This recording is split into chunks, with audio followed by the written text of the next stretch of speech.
Belambangan Ungu, Kabupaten Waikanan, Lampung.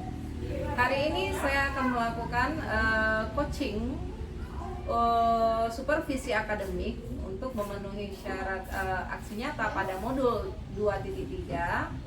Nah, di sini saya akan mensupervisi rekan sejawat saya, yaitu Ibu Susana. Saya persilakan Bu Susana untuk memperkenalkan diri dulu. Terima kasih Bu Epsi. Perkenalkan, nama saya Susana Ekawati. Saya di sini sebagai guru IPA dari SMP Negeri 5 Belambangan. Oh iya, yang mengajar kelas 7. Oke, terima kasih Bu Susan. Jadi sebenarnya tujuan supervisi kita kali ini adalah yang pertama untuk mengetahui dan mengevaluasi proses pembelajaran yang akan Bu Susan lakukan. Jadi kemudian kenapa diperlukan supaya proses pembelajaran yang Bu Susan lakukan bisa menjadi lebih baik lagi ke depannya. Oke. Nah, begini Bu Susan, sebelum kita melakukan supervisi, saya akan mengajukan beberapa pertanyaan, ya, yang ini ada kaitannya dengan proses pembelajaran yang akan Ibu lakukan. Nah, yang pertama adalah apa judul materi yang akan Bu Susan lakukan pada hari ini? Pada hari ini saya akan mengajarkan materi tentang kalor dan penuaian siswa. Ya. Tujuannya, Tujuannya ya agar siswa bisa lebih memahami pemanfaatan kalor itu seperti apa, bagaimana kalor itu bisa merubah wujud dan suhu dari suatu benda, dan bagaimana pemuaian itu bisa dimanfaatkan dalam kehidupan sehari-hari. Berarti materinya adalah tentang kalor, Bu Susan, ya. Jadi tujuannya itu supaya anak-anak lebih paham bagaimana penggunaan kalor dan efek pemuaian pada kehidupan sehari-hari. Oke. Pada proses pembelajaran yang Bu Susan lakukan kali ini, kira-kira area pengembangan yang ingin Ibu capai itu apa? Apakah bagian pengetahuannya atau keterampilannya? Yang namanya penilaian itu siswa kalau bisa untuk mencakup ke semuanya itu kan, penilaian itu bukan baik dari pengetahuan dengan keterampilan juga sikap. Jadi ya dalam pembelajaran kali ini saya menggabungkan ketiganya semua itu. Jadi kalau keterampilannya ini nanti kan saya mau membuat praktek, jadi anak bisa terampil bagaimana sih kalau itu memang bermanfaat dalam kehidupan sehari-hari. Dan untuk pengetahuan ya melalui tes gitu. Kalau untuk sikap ya bagaimana dalam pengerjaan dalam pembelajaran itu tadi, bagaimana mereka mengerjakan praktek tadi, apakah bisa bekerja sama ataukah disiplinnya bagaimana, tanggung jawabnya seperti apa, seperti itu. Tiga yang penting. Berarti aspek pengembangannya ada pada pengetahuan, keterampilan, dan sikap ya Bu Susan, ya. Oke. Kemudian rancangan yang proses pembelajaran yang bagaimana ya akan Ibu terapkan di kelas ini nantinya? Untuk rancangan model metode pembelajaran yang digunakan, saya lebih ke problem based learning. Jadi saya ciptakan dulu ada pemantiknya berupa permasalahan, bisa berupa itu tadi saya akan membawakan sebuah objek benda, bagaimana benda tadi bisa bergerak atau bisa ya bekerja dengan memanfaatkan sebuah kalor. Jadi anak-anak kan tertarik, kenapa dia bisa bergerak? Kok misalnya tadi tanpa api, sekarang dengan api kok bisa bergerak, seperti itu. Jadi ada kegiatan pemancing di awal ya Bu Susan, ya, membuat dia tertarik gitu untuk belajar lebih dalam lagi tentang kalor. Oke.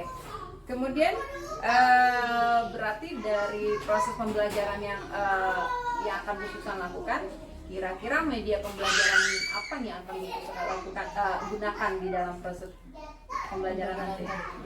Untuk kalor sendiri, bagaimana pemanfaatannya tadi dalam kehidupan sehari-hari, nah tentu saja untuk bahannya dalam pembelajarannya saya perlu namanya media pembelajaran LCD sebenarnya.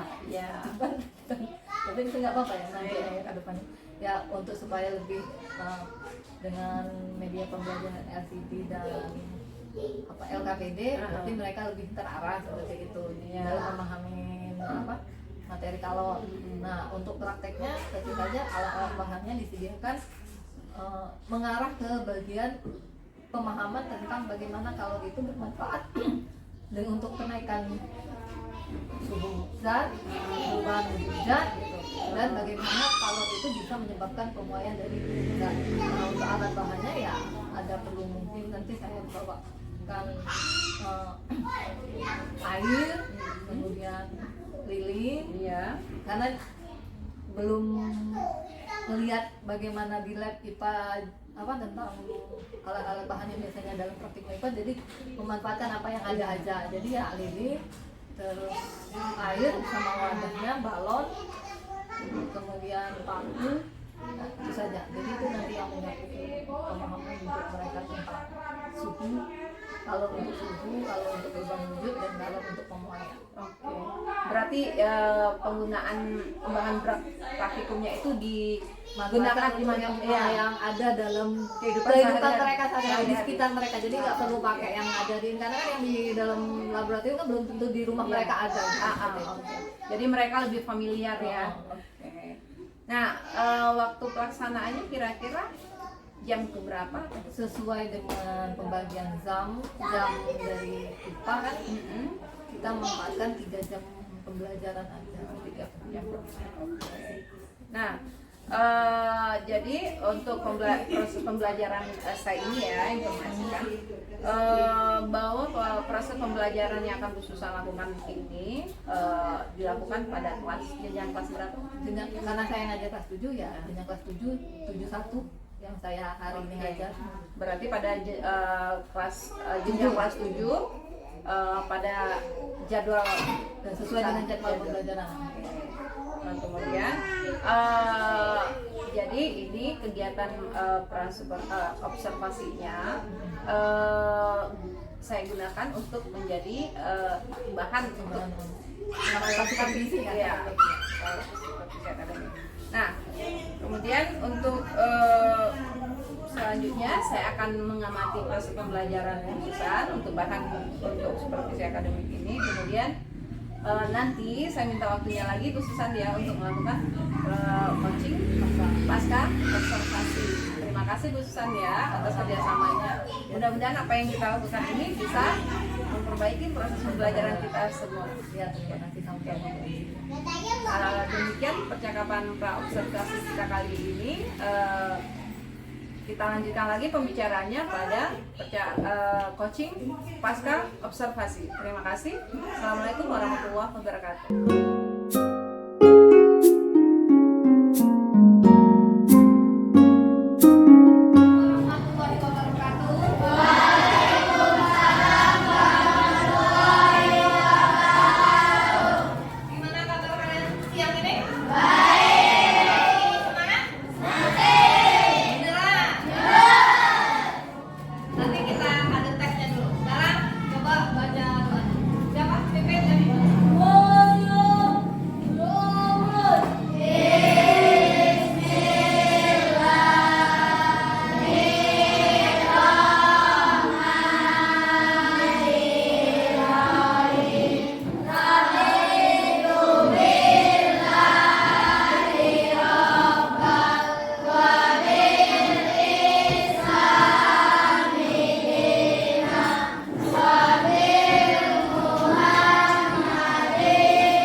dari logam itu disebabkan oleh kalor, ya kan? Nah, kalor itu sendiri yang seperti apa?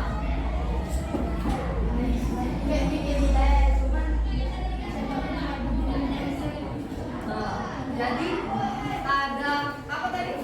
Perpindahan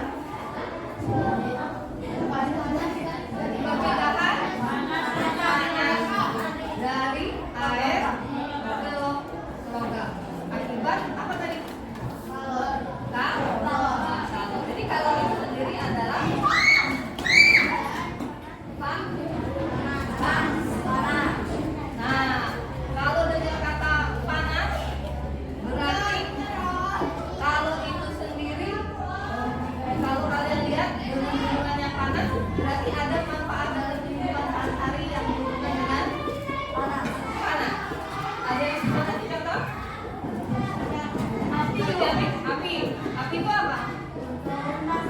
Api ngasilin apa? Panas, ya kan? Panas sehingga kamu tadi mau apa? Masak apa tadi? Masak apa misalnya? Oh, masak ayam, masak ayam. Air kalau dimasak bagaimana menentukan kalau dia sudah matang? Mendidih itu berarti melibatkan apanya? Awalnya kayak gimana? Di air itu tadi? Airnya tenang. Nah, selain itu keadaannya suhunya kemudian jadi berarti ada kenaikan suhunya, ya kan? Sehingga dia menjadi panas. Nah, air tadi yang semula air kemudian panas, lama-lama dia bagaimana? Nah, lama-lama dia menjadi uap gas. Nah, inilah yang akan kita bahas pada kegiatan hari ini, ya. Berhubungan dengan satu tentang bagaimana kalor bisa menyebabkan perubahan wujud dan bagaimana kalor bisa untuk menaikkan suhu, bagaimana juga peran kalor dalam menyebabkan pemuaian.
Angkatan 8 dari UPT SMP 5 Belambangan, Kabupaten Waikanan, Lampung.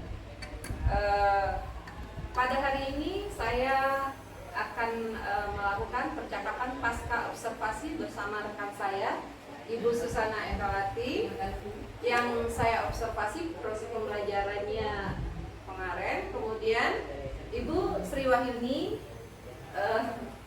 pendamping praktik CGP Angkatan 8 Kabupaten Waikanan. Baiklah, pada percakapan pasca observasi kali ini saya akan mengajukan beberapa pertanyaan kepada Ibu Susana terkait proses pembelajaran yang dilakukan kemarin. Kepada Ibu Susana, jadi percakapan pasca observasi ini tujuannya adalah untuk mengevaluasi proses pembelajaran yang Ibu Susana lakukan kemarin ya. Nah, bagaimana perasaan Bu Susana setelah melakukan proses pembelajaran yang kemarin? Setelah melakukan proses pembelajaran, saya rasa kemarin memang masih ada sedikit kekurangan. Yang pertama, pada bagian pembelajaran kemarin kan harusnya memakai LCD, tapi tidak dilakukan karena kemarin terkait kekurangan LCD tadi dipakai dari teman, jadi terpaksa apa yang ada jadi dikerjakan saja. Jadi kemarin juga alat-alat dan bahan untuk praktek kemarin yang disediakan baru sedikit, jadi tidak semua anak jadi terlibat aktif. Banyak masih ada anak yang asik dengan kegiatannya sendiri. Kemudian yang berikutnya masih ada juga anak siswa yang masih belum memahami tujuan pembelajaran yang akan dikerjakan seperti itu. Jadi masih kemarin konsepnya mereka masih ada yang belum paham. Jadi mungkin kedepannya memang masih harus perlu diteruskan pembelajaran itu ya, sampai mereka mencapai tujuan pembelajaran. Berarti dari proses pembelajaran yang kemarin itu ada beberapa kekurangan, misalnya anak-anak yang masih kurang aktif di dalam proses pembelajaran ya. Nah, menurut Ibu Susana, apa yang akan Ibu Susana lakukan untuk membuat anak tersebut kembali termotivasi atau aktif di dalam proses pembelajaran? Untuk perbaikan pembelajaran ke depannya ya tentu saja yang namanya sarana-prasarana itu memang harus disediakan, harus ada, walaupun nanti ada yang menggunakan harus ada persiapan dulu. Jadi memang sebelumnya harus ada persiapan yang matang, jangan tahu udah ada yang pakai ini kita jadi nggak siap lagi gitu lah. Pokoknya harus ada alternatif kegiatan yang lain seperti itu. Kemudian tambahan mungkin ya itu tadi, selain alat bahannya yang ditambah, kemudian LKPD-nya memang harus menjurus kepada pemahaman soal materi tadi sehingga tujuan pembelajaran bisa tercapai. Nah yang itu tadi terutama anak memang harus perlu kita dampingin benar supaya kegiatan praktek tadi berjalan lancar. Jadi anak-anak nggak ada yang sibuk sendiri, jadi harus didampingi. Berarti dari proses pembelajaran yang Ibu Susana lakukan kemarin, area pengembangannya yang ingin dicapai apa saja dan bagaimana tahap-tahap yang akan Ibu lakukan? Jadi untuk belajar dari pagi sendiri kan aspek yang ingin kita lihat di anak itu kan ada 3 kan, kemarin pengetahuan, keterampilan, sama sikap. Jadi untuk pengetahuan itu sendiri ya selama mereka belum bisa memahami tujuan pembelajaran, berarti kan dari proses pembelajaran itu sendiri harus kita perbaiki bagaimana supaya mereka pahami. Nah kemarin kan karena kekurangannya kemarin pada proses pembelajaran itu LKPD-nya yang masih belum selesai dan tidak menjurus ke arah tujuan pembelajaran, jadi itu yang harus diperbaiki pertama. Yang kedua untuk keterampilan, kemarin kan keterampilan kita lihat dari bagaimana kegiatan praktikum kemarin berjalan agar kegiatan praktikum tadi bisa menambah pemahaman konsep anak mengenai kalor, karena kekurangan kemarin karena sedikitnya alat paham dan banyaknya anak yang masih tidak bekerja. Untuk pengembangannya ya bagaimana supaya mereka itu masing-masing bisa melakukan praktek dan kalau bisa bukan hanya prakteknya itu aja, ditambah dengan yang materi praktek yang lain seperti itu. Jadi bisa lebih memahami jelas tentang konsep. Ada tambahan lagi, kemarin kan cuma 3 tuh, suhu, hujat. Jadi kalau bisa ada lagi yang lain seperti itu. Berarti untuk memperbaiki di pengetahuan anak, KPD-nya harus diperbaiki lagi, kemudian di keterampilan mungkin anak itu lebih terlibat lagi di dalam proses pelaksanaan praktikumnya. Dan kemudian untuk sikap, sikap tadi kayak karena tadi kemampuan guru untuk observasi anak, mendampingi anak yang masih kurang, berarti dia memang harus bisa membagi waktu, kalau enggak meminta bantuan rekan lain untuk membantu dia mendampingi dan observasi anak yang masih kurang. Oke, Susan ya, mudah-mudahan apa yang Ibu Susan rencanakan terlaksana dengan baik ya. Kemudian, menurut Bu Susan, kriteria ketuntasan dari masing-masing aspek yang dikembangkan itu seperti apa? Atau bagaimana Bu Susan? Bisa Ibu jelaskan? Dari hasil pengetahuan kemarin, tentu saja kita lihat hasil ketuntasan mereka itu kan kita lihat dari hasil belajar tes pengetahuan akhirnya. Itu bagaimana kan nilai mereka, apakah sudah pas dengan KKM atau tidak. Terus kita lihat kalau memang sudah tugas KKM, berarti kan kita hitung tinggal berapa persentase dari seluruhan kelas itu tadi. Kriteria ketuntasan kelas yang dikatakan tentang metode yang saya lakukan itu berhasil atau tidak, kalau dia sudah memenuhi 75% dari keseluruhan kelas. Dari hasil kemarin ya itu tadi, mungkin karena kekurangan tadi memang masih banyak anak yang masih tidak itu ya katanya. Berarti untuk menjadi patokan kriteria ketuntasan pengetahuan anak itu dilihat dari hasil belajarnya, ya oke. Nah, menurut Bu Susan, waktu yang paling pas untuk melaksanakan rencana tindak lanjut dari proses pembelajaran yang Bu Susan lakukan? Ya tentu saja setelah selesai proses pembelajaran kan kita lakukan evaluasi dulu, Evaluasi diri terhadap proses pembelajaran kita tadi, kita analisis gimana sih kekurangan-kekurangan kita tadi, kita segera lakukan perbaikan ya untuk kedepannya, minggu depannya ya, Senin depan waktu jadwal yang bersama anak itu kembali ya kita ini lakukan perbaikan. Oke, berarti itu udah secepatnya Bu Susan ya, sesuai jadwal Senin tadi.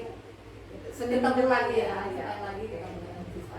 Oke, baiklah Bu Susan, terima kasih atas bincang-bincangnya ya pada kesempatan kali ini. Mudah-mudahan apa yang Bu Susan rencanakan itu bisa tercapai sehingga proses pembelajaran yang Bu Susan lakukan bisa jadi lebih baik lagi. Terima kasih.